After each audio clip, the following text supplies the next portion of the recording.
विश्वप्रसिद्ध dancing reality show dancing with the stars नेपालमा नेपालका विभिन्न क्षेत्रबाट 11 जना स्टारहरूले प्रतिस्पर्धा गर्दैछन्। उनीहरूले 11 जना चर्चित कोरियोग्राफरका साथमा जोडी बाँधेर प्रतिस्पर्धा गर्दैछन्। यस शोमा गायक बुद्ध लामा, नेपाली फुटबल टिमका पूर्व कप्तान हरि खड्का, गायिका ज्योति मगर, नायिका सुमी मोक्तान, नायिका रक्षा श्रेष्ठ, मैथिली अभिनेत्री पूजा ठाकुर, फुलनदेखि आमा उमेश राई, फेसन कोरियोग्राफर तथा अभिनेता प्रशान्त ताम्रकार, ब्लाइन्ड रक्सकी सृष्टि, टिकटक स्टार दिपा दमन्ता श्रेष्ठ र लिटिल स्टार देवांशे बैदवार प्रतिस्पर्धा गर्दैछन्। यस भिडियो सामग्रीमा यिनै 11 जना स्टारहरूका बारेमा चर्चा गरिएको छ।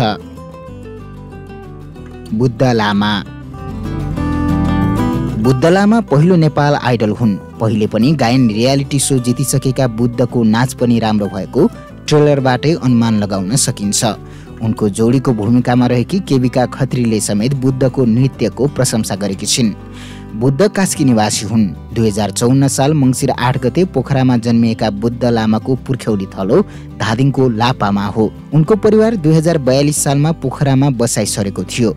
बुद्धका बुबा सन्तबहादुर लामा नगरपालिकाका कर्मचारी हुन्।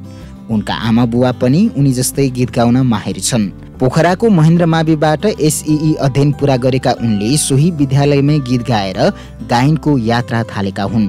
उनले एसईई पछि टुरिज्म हस्पिटालिटी म्यानेजमेन्ट विषय अध्ययन गरेका छन्। गायन क्षेत्रमा लाग्न दिदी र भिनाजुको साथ पाएका बुद्धले त्रिवेणी संगीतालयमा संगीत सिकेका थिए।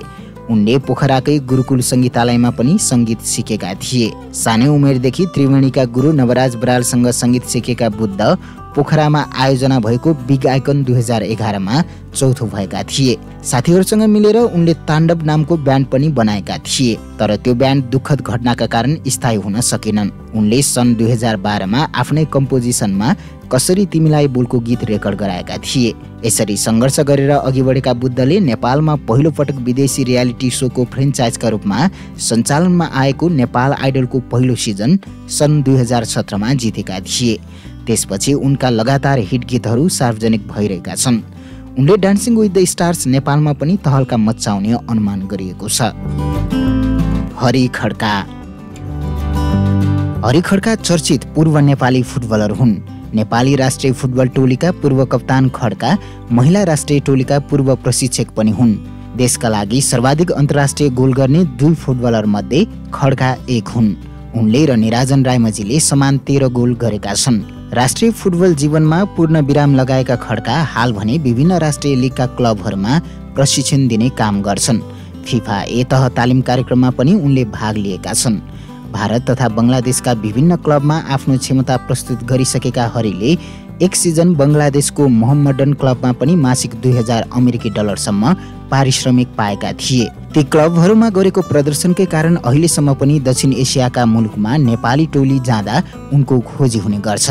पूर्वी नेपालको झापा जिल्ला अन्तर्गत चन्द्रगढीमा बाबु ललित बहादुर खड्का र आमा ज्ञानुमाया खड्काको जेठो छोराको रूपमा विक्रम सम्वत 2032 फागुन 28 गते हरि खड्काको जन्म भएको हो। बाल्यकालदेखि नै चञ्चली स्वभावका हरि खड्काको एक भाइ र एक बहिनी छन्। चन्द्रगढीको वीरेन्द्र माध्यमिक विद्यालयमा औपचारिक शिक्षा लिएका हरिले सुरुमा पढाइमा निकै रुचि देखाए तापनि उमेर बढीसँगै पढाइमा भन्दा फुटबलमा विशेष रुचि देखाएका थिए। फुटबल खेल्दा परिवारबाट त्यति सहयोग प्राप्त नभएपछि उनी परिवारलाई थाहा नदिई फुटबल खेल्न जाने गर्थे। विक्रम सम्वत 2048 सालमा झापाको मुनाल क्लबबाट खेलेका खड्काले मुनाल च्यालेन्ज कपको विजेता र त्यस प्रतियोगिताको बेस्ट प्लेयर भएका थिए। उक्त खेलमा हरि विजयी भएको समाचार रेडियो नेपालबाट उनको बुबाको नामसहित प्रसारण भएको थियो। त्यसपछि भने हरिलाई परिवारबाट पनि फुटबल खेल्न सहयोग पुग्यो। सन् 1993 मा सान मिगल युथ कपको लागि झापा जिल्लाको U16 मा पढ्दै उनले राम्रो प्रदर्शन गरेका थिए। उनले त्यस समयमा जर्मनमा 45 दिनका लागि फुटबल सिक्ने स्कलरसिप पनि पाएका थिए। विक्रम सम्वत 2052 सालमा नेपाली फुटबलको चिरपरिचित क्लब न्यू रोड टिममा 1 वर्ष आबद्ध हुँदा शहीद स्मारक ए डिभिजन लिग जित्न पनि उनले महत्त्वपूर्ण भूमिका खेलेका थिए। विक्रम सम्वत 2053 सालदेखि विभागीय टिम नेपाल पुलिस क्लबमा 13 वर्ष आफ्नो खेल जीवन बिताएका हरिले पछि व्यवस्थापकको समेत भूमिका निर्वाह गरेका थिए। 13 वर्षसम्म नेपाल पुलिस क्लबमा रहेका हरिले सन् 1995 देखि 2007 सम्म लगातार राष्ट्रिय जर्सीमा नेपाली अन्तर्राष्ट्रिय खेलाडीको अनुभव बोकेका थिए। उनले खेलेका प्राय खेलमा उनले गोल नगरेको खेल बिरलै हुन्थे। विक्रम सम्वत 2058 सालमा उनको विवाह भयो। उनका छोराको नाम पनि फ्रान्सेली फुटबलर हेनरीको नामबाट राखिएको छ। ज्योति मगर। ज्योति मगर नेपाली कला क्षेत्रमा गायिका तथा मोडलका रूपमा परिचित छिन्। उनको जन्म रोल्पा जिल्लाको नुवा गाउँमा भएको थियो। उनी विक्रम सम्वत 2063बाट सांगीतिक क्षेत्रमा प्रवेश गरेकी थिइन्। सानैदेखि गीत गाउने र नृत्य गर्न रुचाउने ज्योतिका लोक फ्युजनका गीतहरूलाई निकै रुचाएको छ। उनले कक्षा 2 अध्ययनकै क्रममा पहिलो पटक उनकी आमाले लेख्नु भएको गीत गाएकी थिइन्। अङ्कलबाट उनले नृत्य सिकेकी थिइन्। रोल्पामा कक्षा 8 सम्म अध्ययन गरेकी ज्योतिले माओवादी दण्डकालका समयमा रोल्पा छोडेकी थिइन्। उनको परिवारमा बुबा आमा लगायत एकजना भाइ र एकजना दिदी छन्। उनले दाङको रजिना स्कुलबाट एसएलसी पास गरेकी थिइन्, तर उनले प्लस 2 अध्ययनकै क्रममा कला क्षेत्र समातेकी थिइन्। उनले अञ्चल स्तरीय दोहोरी गीत प्रतियोगितामा भाग लिएर पनि सङ्गीत क्षेत्रमा पाइला चालेकी थिइन्। उक्त कार्यक्रममा उनी उत्कृष्ट भएकी थिइन्। विद्यालय तहमा निकै मेधावी विद्यार्थीका रूपमा परिचित उनी कक्षामा सधैँ पहिलो हुने गर्थिन्। डान्सरको रूपमा करियरको सुरुवात गरेकी ज्योतिले काठमाडौँ आएपछि केही वर्ष रङ्गमञ्च तथा रेडियो नाटकहरूमा अभिनय गरेकी थिइन्। उनी दाङको रेडियो स्वर्गद्वारी एफएममा दोहोरी समूह बनाएर विभिन्न प्रतियोगितामा सहभागी हुने गर्थिन्। उनी आफूलाई मोडल भन्दा पनि गायिकाका रूपमा परिचित गराउन चाहन्छन्। एसएलसी पछि काठमाडौँ आएकी ज्योतिले दोहोरी साँझमा गीत गाउन थालेकी थिइन्। त्यसपछि उनले जीवनमा पछि फर्किनु परेको छैन। विक्रम सम्वत 2063मा उनले पहिलो गीत एल्बम रेकर्ड गरेकी थिइन्, तर उक्त एल्बम कारणवश सार्वजनिक भएन। उनको दोस्रो र तेस्रो गीत एल्बम मायासँग र उही मुलाको सिन्की उही मुलाको चाना बजारमा आएपछि उनी चर्चामा आइन्। ग्ल्यामरस छविका कारण थप चर्चामा रहेकी ज्योतिले कहिलेकाहीँ ग्ल्यामरकै कारण दुःख पनि भोग्ने गरेकी छिन्। सुमी मोक्तान। सुमी मोक्तान चर्चित नायिका तथा मोडल हुन्। सन् 1996 अक्टोबर 9 तारिकमा जन्मिएकी सुमीले सन् 2012मा मिस तामाङ 2012को उपाधि जितेकी थिइन्। मिस तामाङ हुँदै उनले सन् 2013मा आयोजित मिस नेपालमा उत्कृष्ट 5मा आफूलाई कायम गर्न सफल भएकी थिइन्। काठमाडौँमा जन्मिएकी सुमी अध्ययनका लागि टेक्सासमा पुगेकी थिइन्। लक्ष्मण पब्लिक स्कुलबाट विद्यालय तहको अध्ययन सकाएपछि सुमीले टेक्सासको स्टानफोर्ड इन्टरनेसनल युनिभर्सिटीबाट पढाइ पुरा गरेकी हुन्। साइकोलोजीमा स्नातक गरेकी सुमी डान्सरका साथै गायिकाका रूपमा पनि चर्चामा छिन्। ब्युटी प्याजेन्टहरूमा सहभागी भएसँगै मोडलका रूपमा चर्चामा आएकी सुमीले 2 रुपियाँ नामक चलचित्रबाट डेब्यू गरेकी थिइन्। उनले टल्क्यो जवानी बोलमा गरेको नृत्य र अभिनयलाई दर्शकहरूले मन पराएका थिए। त्यसपश्चात झानाकुटी र जानी नजानी चलचित्रमा देखिएकी सुमीले पछिल्लो पटक सरौतो चलचित्रमा लिड रोल निभाएकी थिइन्। उनी विभिन्न म्युजिक भिडियोहरू मार्फत पनि दर्शक माझ पुग्ने गरेकी छिन्। उनी मार्शल आर्टकै खेलाडी पनि हुन्। उनी डान्सिङ विथ द स्टार्स नेपालमा चर्चित कोरियोग्राफर बिजु पार्कीसँग जोडी बाँधेर प्रतिस्पर्धा गर्दैछिन्। रक्षा श्रेष्ठ। रक्षा श्रेष्ठ चर्चित हास्य टेलिसिरियल भद्रगोलबाट चर्चित भएकी कलाकार हुन्।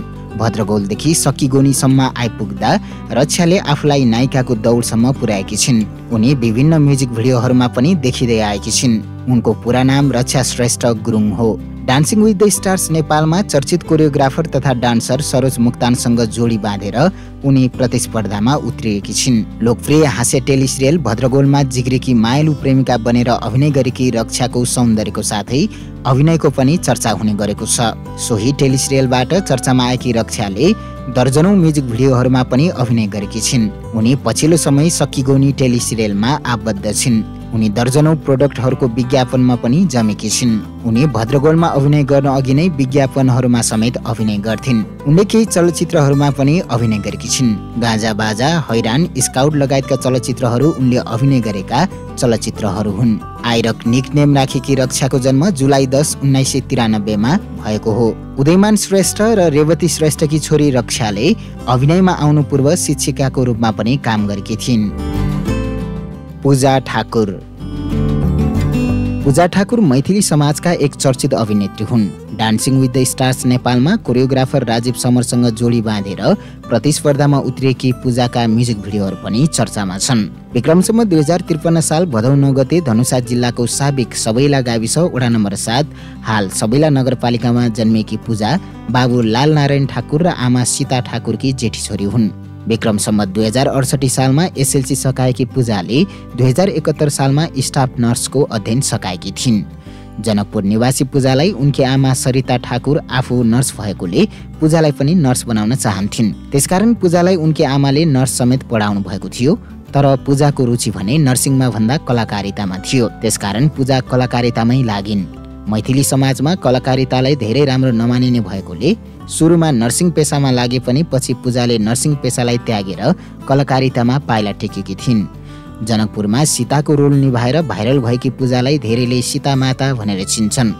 पूजाले अभिनयका साथै जनकपुर धामको मुरली शर्मा A1 डान्स स्टुडियो सञ्चालन पनि गर्छिन्। अभिनय र नृत्यका अलावा लेखनमा पनि सक्रिय पूजाले नाटक, डकुमेन्ट्रीदेखि चलचित्रसम्म अभिनय गरेकी छिन्। नेपाली, मैथिली र हिन्दी भाषाका गीतहरूमा पनि मोडलका रूपमा काम गरेकी पूजाले देश बाहिरका विभिन्न कार्यक्रमहरूमा पनि आफ्नो कला प्रस्तुत गरिसकेकी छिन्। फुलनदेखि आमा। फुलनदेखि आमा नामले कला क्षेत्रमा परिचित उमेश राई अहिले हास्य कलाकारका रूपमा चर्चामा छन्। महिलाको आवरणमा हिट भएका उमेश राई अहिले डान्सिङ विथ द स्टार्स नेपालमा पनि तहल्का मच्चाइरहेका छन्। भोजपुर जिल्लाको हतुवागढी गाउँपालिका पेक्लामा जन्मिएका राई दर्शकमाझ पपुलर छन्। फुलनदेखि आमाको भेषमा देखिने उमेशले मुन्द्रेको कमेडी क्लबमा आबद्ध भएपछि थप चर्चा पाएका हुन्। नेपाली कलाकारितामा आउनु पूर्व उनी आफ्नो अध्ययनमा व्यस्त थिए। 2 वर्ष साउदी अरेबियामा बसेर काम समेत गरेर फर्किएका उमेशले त्यसपछि भने नेपालमै आफ्नो अभिनय कला देखाइरहेका छन्। उनी अभिनयमा मात्र नभई नृत्य र गायन क्षेत्रमा पनि उत्तिकै अब्बल छन्। सगरमाथा उच्च माविबाट विद्यालयको अध्ययन पूरा गरेका उनले पहिला आफू कलाकार बन्छु भन्ने सोचेका थिएनन्। तर उनी एकाएक कलाकार भएर हिट भए। साउदी अरबको एक अस्पतालमा स्टोर किपरको काम गर्दा गर्दै उनी कमेडी भिडियोहरू बनाएर सामाजिक सञ्जालमा राख्ने गर्थे। सानैदेखि गीत गाउन, नाच्न र ठट्टा गर्न सिपालु उमेशले पछि कमेडियन बनेर देखाइदिए। मौसम इङबुङ निम्बुले फुलनदेका बुबा नामका पात्रमा रमाइलो भिडियो बनाएको देखेपछि उमेशले फुलनदेखि आमा पात्रलाई जन्म दिएका हुन्। साउदीमा हुँदादेखि नै उनले फुलनदेखि आमाको भेषमा भिडियो बनाउँदै फेसबुकमा पोस्ट गर्न थालेका थिए। उनी फेसबुकबाटै भाइरल भएपछि एक दिन उनको भिडियोलाई हास्य कलाकार सीताराम कट्टेल धुर्मुसले फेला पारेपछि उनको जीवनले नयाँ मोड लियो। उनले अभिनयको प्रस्ताव राखेपछि उमेशले गजब छ बा श्रृङ्खलाबाट डेब्यू गरे। त्यस सिरियलमा केही भाग अभिनय गरे तापनि उनी आन्तरिक समस्याले गर्दा लामो समय अभिनय गर्न सकेनन्। तर उनको यात्रा निरन्तर जारी रह्यो। त्यसपछि कमेडी क्लबमा पुगेका उमेश भाइरल भए। उनी अहिले म्युजिक भिडियोदेखि स्टेजसम्म व्यस्त छन्। उनको नाममा फुलनदेखि आमा बोलको गीत नै बनेको छ, जसमा उनी आफैले अभिनय गरेका छन्। हाल उनी इटहरीमा बस्छन्। उनी कोरियोग्राफर प्रमोद भण्डारीसँग जोडी बाँधेर डान्सिङ विथ द स्टार्स नेपालमा प्रतिस्पर्धा गरिरहेका छन्। उनी 24 वर्षका छन्। प्रशान्त ताम्राकार। प्रशान्त ताम्राकार चर्चित कलाकार हुन्। नेपाली दर्शकहरूले उनलाई खतरनाक खलनायकका रूपमा चिन्ने गरेका छन्। नेपाली चलचित्रमा देखिने खलनायकहरूभन्दा फरक चरित्रका कारण चर्चामा आएका Prashant Tamrakar fashion coach, fashion choreographer तथा कलाकारका रूपमा चर्चित छन्। उनी बिग बेल एन्टरटेनमेन्ट प्रालिका संस्थापक सञ्चालक पनि हुन्। सन् 1992बाट नेपाली फेसन र मोडलिङको क्षेत्रमा क्रियाशील प्रशान्तले सन् 1994 मा मिस्टर नेपालको उपाधि समेत हात पारेका थिए। प्रशान्तले चलचित्र टाटा बाई बाईबाट फिल्मी करियर सुरु गरेका थिए। चलचित्र मुखौटा सम्बोधन हुँदै ऐश्वर्यसम्म आइपुग्दा प्रशान्तले चर्चाको शिखर चुमेका थिए। उनका यसबाहेक पनि अन्य धेरै चलचित्रहरूमा अभिनय देख्न सकिन्छ। उनी चर्चित कोरियोग्राफर श्वेता योन्जनसँग जोडी बाँधेर डान्सिङ विथ द स्टार्स नेपालमा प्रतिस्पर्धा गर्दैछन्। Srishti KC dancing with the stars नेपालको एक चासोका साथ हेरिएकी प्रतियोगी हुन्। 16 वर्षको उमेरपछि एसएलसी सकिएको समयमा दृष्टि गुमाएकी सृष्टिलाई उनको बाहिरी आँखाको कमजोरीले रोक्न सकेन। उनले ब्लाइन्ड रक्स नामक संस्था नै खोलेर सामाजिक कार्यमा लागेकी छिन्। आफू जस्तै दृष्टिविहीनहरूको सहयात्री बन्दै उनले सामाजिक उत्तरदायित्व वहन गर्दै आएकी छिन्। गायनमा सजिलो हुने सल्लाह पाउँदै आएकी सृष्टिले जीवनलाई नै एक चुनौतीका रूपमा लिँदै नृत्यमा पाइला चालिन्। सानैदेखि नाच्न सुरु गरेकी सृष्टिले आँखा गुमाएपछि पनि नृत्यलाई निरन्तरता दिइन्। डान्सर र सामाजिक सहजकर्ताका अलावा उनी मोटिभेसनल स्पिकर पनि हुन्। सृष्टिको जीवनमा आधारित चलचित्र ब्लाइन्ड रक्स पनि बनिसकेको छ। यसमा नायिका विनिसा हमालले अभिनय गरेकी थिइन्। सृष्टिका जीवनका सङ्घर्षहरू कम पीडादायी छैनन्। आँखा देख्न छोडेपछि +2 पढाउने कलेजले उनलाई भर्ना लिन अस्वीकार गर्यो। साथीहरू टाढिए, आफन्तले कुरा काटे, समग्रमा पारिवारिक वातावरण बिथोलियो। आमा सधैँ रुने अनि बाबा र दाइहरू दृष्टि फर्कने आशा देखाउने सपनामा उनी भुलिरहन्। पूरा परिवारलाई तनाव र चिन्तामा पाउँदा सृष्टि केसीले भनेकी थिइन्, एक दिन मेरो कारण बाबा आमालाई शिर ठाडो पारेर गर्व गर्ने मौका दिन्छु। सृष्टिले कक्षा 8 पढ्दादेखि नै दृश्य धमिलो बन्दै गएको महसुस गरेकी थिइन्। आँखाको एलर्जीका कारण डाक्टरको सिफारिसमा प्रयोग गरेको गलत औषधिका कारण सृष्टिको आँखामा जलबिन्दु भयो। अन्य औषधिहरूको प्रयोग अपरेसन उपचार गर्दा गर्दै दिनदिनै उनको अगाडि दृश्यहरू झन्झन धमिलो बन्दै गए र केही समयपछि धमिलो पनि देख्न छोडिन्। उनले एसएलसी पनि आफूभन्दा 2 कक्षा जुनियरको सहायतामा दिएकी थिइन्। एसएलसी पछि कलेजले भर्ना लिन नमाने पनि सृष्टिकी आमा परमेश्वरी र बुबा राजेशमानले उनको पढाइको आशा मारेनन्। अन्ततः उनले पढेरै छोडिन्। उनले कन्या क्याम्पसबाट कलेज टप गर्दै आइए उत्तीर्ण गरिन्। साहित्यमा रुचि भएकोले उनले स्नातक तहमा भने नेपाली साहित्य लिएर अध्ययन गरिन्। उनले विक्रम सम्वत 2065 सालमा नेपाली साहित्य विषयमा त्रिभुवन विश्वविद्यालय टप गरिन्। त्रिवी टप गरुन्जेलसम्म आँखाको ज्योति फर्किने आशा त थिएन, तर नेपाल सरकारले उनले हासिल गरेको सफलताको उचित मूल्याङ्कन गर्दै उनको आँखा उपचारको लागि सहयोग गरेको थियो। भारतको शङ्कर नेत्रालयमा आँखा जाँच गरिए पनि उनको आँखाको दृष्टि फर्किएन। उनले ग्रेजुएसनका लागि इयुमा छात्रवृत्ति पाइन्। उनले नर्वेजियम विश्वविद्यालयबाट पढाइ पुरा गरिन्। हरेक सेमेस्टरको फरक ठाउँमा हुने डान्स एन्थ्रोपोलोजीको कोर्स उनले नर्वे, फ्रान्स, हङ्गेरी र युकेमा रहेर पुरा गरेकी थिइन्। यसरी सङ्घर्षका साथ अघि बढेकी 28 वर्षीय सृष्टि अब विश्वचर्चित डान्सिङ रियालिटी शोमा पनि आफ्नो कला प्रस्तुत गर्दैछिन्। दीपा दमन्ता श्रेष्ठ।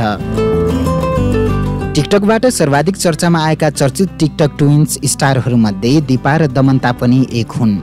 हाल काठमाडौँमा बस्ने दीपा र दमन्ताको स्थायी घर ताप्लेजुङ जिल्लामा पर्छ।